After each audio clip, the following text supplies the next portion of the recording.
বিয়ে কিংবা সন্তানের মা হয়ে গেছেন বলে জীবনে আর কিছু পাওয়ার নেই, এই চিন্তা ভাবনা বন্ধ করুন। বেসিক্যালি একটা মেয়ের জীবন শুরু হয় 30 বছর পর থেকে, কিন্তু সেই সময় একটা মেয়ে থেকে একজন নারী হয়ে ওঠে।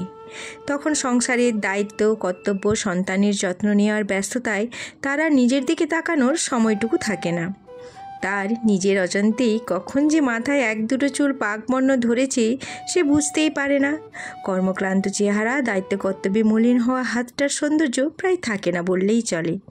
তাই নিজেকে সময় দিন, নিজেকে ভালোবাসুন। একটা গাছকে যত্ন করলে সে যেমন সুন্দর সুন্দর ফুল ফল দেয়, তেমনি নিজেকে যত্ন করলে নিজের ভেতর থেকে একটা অন্যরকম ভালো লাগা প্রকাশ পায়। দিন শেষে আয়নার সামনে দাঁড়িয়ে নিজের সৌন্দর্যকে উপভোগ করার মতো তৃপ্তি আর অন্য কিছুতে পাওয়া যায় না। তাই নিজেকে ভালোবাসুন, নিজেকে ভালো রাখার জন্য। যাই হোক বন্ধুরা, অনেক কথা অনেক গল্প হবে, তার আগে নিজের পরিচয়টুকু দিয়ে দিই। নমস্কার বন্ধুরা, শুভ সকাল। কেমন আছো তোমরা সবাই? আশা করছি তোমরা প্রত্যেকেই খুব ভালো আছো আর সুস্থ আছো। আমি এবং আমার পরিবারও বেশ ভালো আছি। আমি বনশ্রী, আমার এই ছোট্ট পরিবারে তোমাদের সবাইকে সাথে নিয়ে আজকের দিনটি শুরু করছি। এখন ঘড়িতে সময় হয়েছে ঠিক সকাল 6টা। তো সকালে উঠে গোবর জল ছড়া দিয়ে ঠাকুর প্রণামটা সেরে চলে এসেছি আগে ছাদের বিছানাটা গুছাতে, কারণ তোমাদের দাদাভাই ঘুম থেকে উঠে গেছে, ওইদিকে বাবুও আজকে ঘুম থেকে উঠে গেছে। তো তাই ভাবলাম আগে ছাদের কাজগুলো গুছিয়ে নিচে যাব। আসলে এত ঠান্ডা, বাইরে বেরোতেও ইচ্ছে করছে না আর কোনো কাজও করতে ইচ্ছে করছে না। তো তাই ভাবলাম যে ভিতরের কাজগুলো সেরে বরং বাইরে যাব। তো এই যে আমার বিছানাটাকে সুন্দরভাবে গুছিয়ে নিলাম। ভেবেছিলাম বিছানার চাদরটা চেঞ্জ করব, তারপর ভাবলাম যে না, আজকে আর চেঞ্জ করব না, বরং অন্যদিন আরও 2 দিন পেরিয়ে যাক তারপর চেঞ্জ করব। আর এদিকে বাবুর বিছানাটা খুব সুন্দরভাবে গুছিয়ে নিলাম। তো তারপর চলে এলাম এখন পুকুর ঘাটে বাসনগুলো ধুতে। আর এর মধ্যে কিন্তু চা খাওয়াটাও সেরে নিয়েছি অফ ক্যামেরাতে।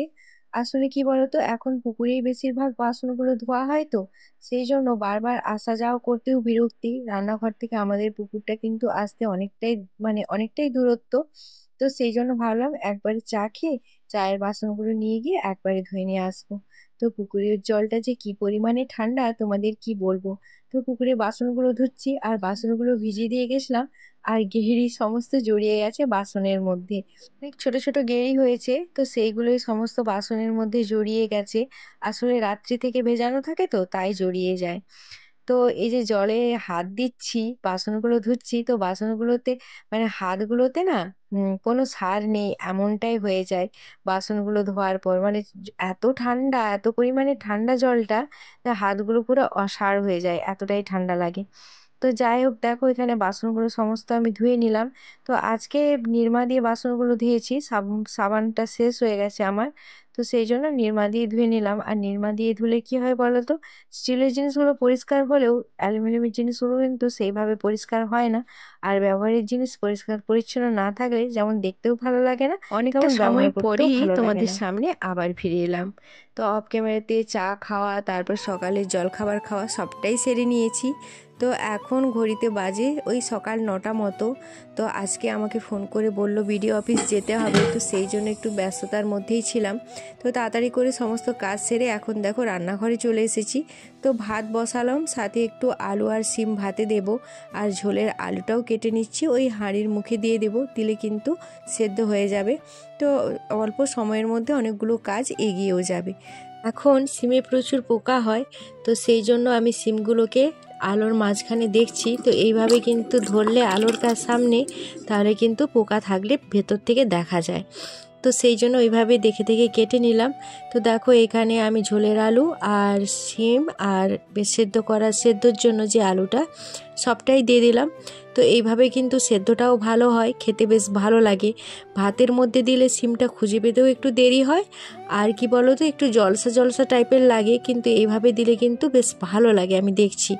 তো ওইদিকে ভাতটা বসিয়ে গ্যাসের ফ্লেমটা কমিয়ে উনুনের মধ্যে মাছগুলো দিয়ে দিলাম। তো একটু আমি তাড়াহুড়ো করতে গিয়ে তেলটা গরম হয়নি, দিয়ে দিয়েছি তো মাছগুলো, তো সেই জন্য একটু জড়িয়ে জড়িয়ে যাচ্ছে। তো কি বলো তো, এটাই সমস্যা হয় আমাদের কোনো কাজেই ধৈর্য থাকে না, তো সেই জন্যই কিন্তু আমরা পিছিয়ে পড়ি, তাই না? তো যাই হোক, ধৈর্য ধরে একটু সময় দিলে ভালো হতো, কিন্তু এই যে মাছগুলো একটু মানে তলাটা একটু ধরে গিয়েছিলো আর কি, এটাই। তো যাই হোক, মাছগুলো ভাজা হয়ে গেল। আর এই যে দেখো ঝোলের আলুটাকে সেদ্ধ করে নিয়েছিলাম, তো এখন নুন হলুদ মাখিয়ে এটাও ভেজে নিচ্ছি। তো ওই মাছ ভাজার তেলেই আলুটাকে ভেজে নিচ্ছি, আর ওইটার মধ্যেই কিন্তু আবার তরকারিটাও বসিয়ে দেব। আমি জানি না কার কি কেমন লাগে, তবে আমার কিন্তু মাছ ভাজার তেলে ঝোলটা রান্না করলে বেশ খেতে ভালো লাগে। আমার মনে হয় যে টেস্টটা একটু বেশিই ভালো হয়। তো যাই হোক, এই যে দেখো এখন মাছের মশলাটা কষিয়ে জল দিয়ে দিলাম। তো একদমই হালকা পাতলা করে ঝোলটা বানাবো। জিরে, আদা, পেঁয়াজ আর রসুন সবটাই কিন্তু একসাথে বেটে নিয়েছিলাম। আসলে কি বলতো, সব দিন না একই রকম ওই তেল ঝাল মশলা জাতীয় খাবার খেতে ভালো লাগে না। তো মাঝে মধ্যে এভাবে কিন্তু মাছের পাতলা ঝোলটাও খেতে বেশ ভালোই লাগে। তো তারপর ওইদিকে রান্নার বান্না সেরে দেখো এখন গ্যাসটাও ভালোভাবে পরিষ্কার করে নিলাম। তো গ্যাসে তো আজকে রান্না বলতে ভাতটাই করেছি আর সকালের চা, আর বিশেষ কিছুই করিনি। তো গ্যাসটাকে এরকম মানে ভেজা কাপড়ে দেওয়ার পর, মুছার পর, তারপর যদি এইভাবে শুকনো কাপড় দিয়ে মুছে রাখা হয় না, তাতে কিন্তু গ্যাসটা আরো বেশি পরিষ্কার থাকে। আর ওই ভেজা কাপড়ে যতই মুছো ওই একটা জলের দাগ থেকে যায়, কিন্তু এইভাবে তারপর যদি শুকনো কাপড় দিয়ে মুছে দেওয়া হয়, তাহলে কিন্তু আর জলের দাগটা ধরে না। তো এই গ্যাসটার বয়স হয়ে গেল আমাদের মুনু যত বছরের তত বছর। তো মুনু যখন হয় তখনই এই গ্যাসটা তোমাদের দাদাভাই নিয়েছিল। তো তখন থেকে এখন পর্যন্ত ওই পরিষ্কার পরিচ্ছন্নের জন্যই কিন্তু এখনো পর্যন্ত বেশ নতুনের মতো ঝকঝকে চকচকেই আছে।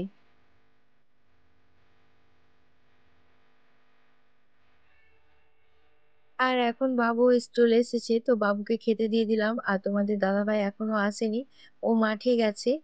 আর গতকাল কয়েকটা লঙ্কা নিয়ে এসেছিল, তো লঙ্কাগুলোকে ধুয়ে জলটা মানে শুকনো করতে দিয়েছিলাম। তো জলটা শুকিয়ে গেছে দেখে এখন গোটাগুলোকে ছাড়িয়ে শিশির মধ্যে রেখে দিচ্ছি। আর এইভাবে লঙ্কা রাখলে না, মানে বহুদিন পর্যন্ত ভালো থাকে, 10-12 দিন পর্যন্ত সুন্দর থাকবে, এতটুকু কিচ্ছু হবে না। কারণ এখন শীতকাল তো অনেক দিন পর্যন্ত ভালো থাকে।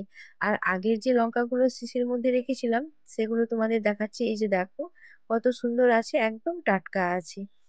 আর এইদিকে আমার রান্নাঘরে ব্যবহার করার কাপড়গুলোকেও সুন্দর করে গুছিয়ে নিলাম।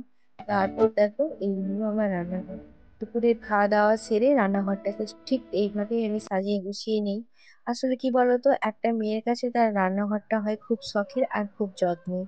আসলে মেয়েরা সারা দিনের মধ্যে সব বেশিরভাগ সময়টাই কিন্তু তাদের সময় কেটে যায় রান্নাঘরে। তো তাই সবাই চায় একটা সাজানো গোছানো মনের মতো পরিপাটি রান্নাঘর। তো তারপর চলে এলাম ছাদে। আজকে তো যাওয়ার কথা ছিল আমার বেলদা, কিন্তু আজকে আর যাওয়া হলো না।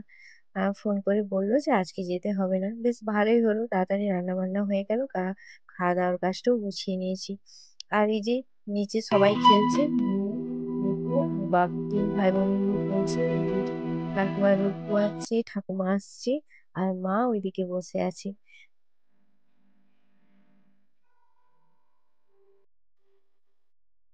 তোমাদের বলা হয়নি, আজ আমি একটা বড় ক্ষতি করে ফেলেছি।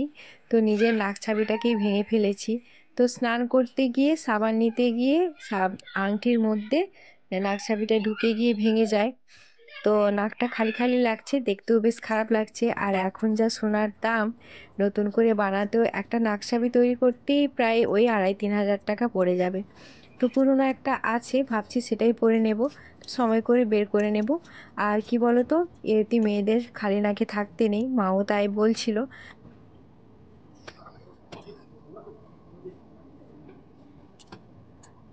এই দিনগুলোতে কিভাবে যে সময় পেরিয়ে যায় বোঝাই যায় না। তো দেখো এই মনে হলো যে এই সকালগুলো আবার এই সন্ধে হয়ে গেল। তো দিনটা এতটাই ছোট, কাজ করতে করতেই সময়গুলো কিভাবে বেরিয়ে যাচ্ছে বোঝাই যাচ্ছে না। তো এইদিকে দেখো জামা কাপড়গুলোকে ভালো করে ভাঁজ করে নিচ্ছি। তো এগুলো বাবুর গেঞ্জিগুলো, তো এগুলোকে ভাঁজ করে করে ওই যে বালতিটা আছে বালতিটার মধ্যে রেখে দেবো। আর বাকি আমার কয়েকটা জামা কাপড় আছে সেগুলোকে ভালো করে ভাঁজ করে রাখবো। তো আমার চ্যানেলে হঠাৎ করেই দেখছি ভিউজ একেবারেই নেই বললেই চলে। ভিউজ ডাউন যাচ্ছে, একদমই ভিউজ হচ্ছে না। তারপর সাবস্ক্রাইবারও কমে গেছে, আর ওয়াচ টাইম কমে গেছে, সবটাই কমে গেছে। কি কারণে কমে গেছে জানি না, হয়তো এখন সবাইরই এরকমটা হচ্ছে, না আমারই হচ্ছে সেটাও আমি বুঝতে পারছি না। তো যাই হোক, এটা দেখে কিন্তু মনটা অনেকটাই খারাপ হয়ে যাচ্ছে। তো যাই হোক, মন তো খারাপ করলে চলবে না, কাজ করে যেতে হবে। আসলে কি বলো তো, কাজ না করলে কোথাও সম্মান পাওয়া যায় না, কোথাও কোনো ভালোবাসা পাওয়া যায় না, এটা কিন্তু একদম সত্যি। তো ইউটিউবে যেহেতু আমি এই কয়েকদিন ধরে ডেলি ভিডিও দিচ্ছি না, হয়তো সেই কারণেই হয়তো ভিউজটা এতটা ডাউন হয়ে গেল কিনা সেটাও বুঝতে পারছি না। কারণ ইচ্ছে তো হয় প্রতিদিনই ভিডিও দেওয়ার, কিন্তু সময় করতে পারছি না। বুঝতেই তো পারছো, শীতের এই ছোট সময়ের মধ্যেই সংসারের কাজ, তারপর বাইরের একটা নিজের কাজ আছে, তারপর বাচ্চাদেরকে পড়ানো, তো সব মিলিয়ে কিন্তু সময় করে ওঠা মানে খুব আমার কাছে চাপের ব্যাপার হয়ে যাচ্ছে। তো সেই জন্য প্রতিদিন ভিডিও দিতে পারছি না, একদিন ছাড়া ছাড়াই দিচ্ছি। আর তাতে করে দেখছি ভিউজটা অনেকটাই ডাউন হয়ে গেছে। তো যাই হোক, তোমাদের কাছে একটি অনুরোধ, যারা আমার ধীরে ভিডিও দেখো, সুন্দর সুন্দর কমেন্ট করো, তাদের কাছে একটি অনুরোধ যে তোমরা প্লিজ আমার ভিডিওগুলো দেখো, লাইক করো, কমেন্ট করবে। আসলে তোমাদের কমেন্টগুলো আমাকে অনেকটাই মোটিভেট করে, আর তোমাদের এই মিষ্টি মিষ্টি কমেন্টগুলো পড়তেও কিন্তু আমার বেশ ভালো লাগে। মনের মধ্যে একটা আলাদা ভালো লাগা কাজ করে। তো এই যে দেখো, রাতের রান্না রুটি আর ডিম আলু কুঞ্চি করে ভেজে নিয়েছি। তো চলো বন্ধুরা, আজকের ব্লগটা বেশি বড় করছি না। তো খাওয়া দাওয়া শেষ করে নিজের একটু স্কিন কেয়ার করে নিলাম। তো চলো, আজকের মতো টাটা, বাই বাই, শুভরাত্রি সবাই, বাই।